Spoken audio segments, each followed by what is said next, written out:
Welcome to our channel. Today we how to use Medicare OTC card at Walmart self-checkout, payment guide step by step clearly.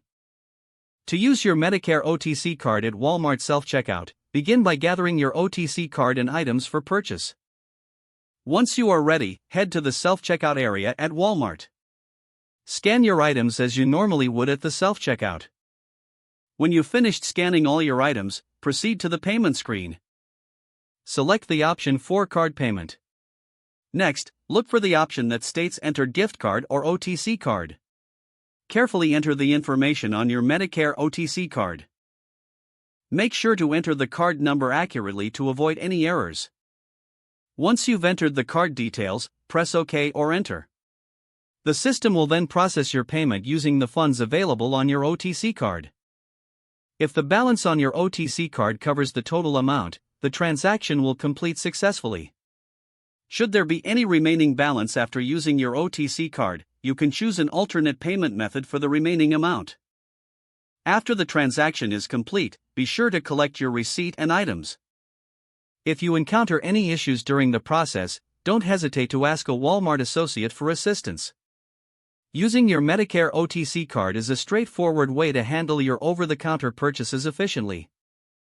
If the page does not load, refresh the browser or try again in a private or incognito window.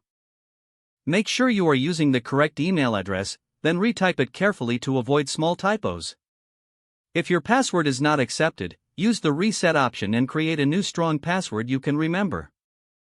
Check your spam folder for verification or security emails, then complete any requested confirmation steps. Enable two-factor authentication if available to improve account security and reduce unauthorized access risk.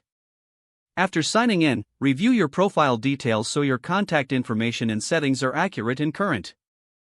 If you see an error message, note it down and try again after restarting your device and internet connection. Log out when you finish, especially on shared devices, to keep your account and payment information secure. If the page does not load, refresh the browser or try again in a private or incognito window. Make sure you are using the correct email address, then retype it carefully to avoid small typos.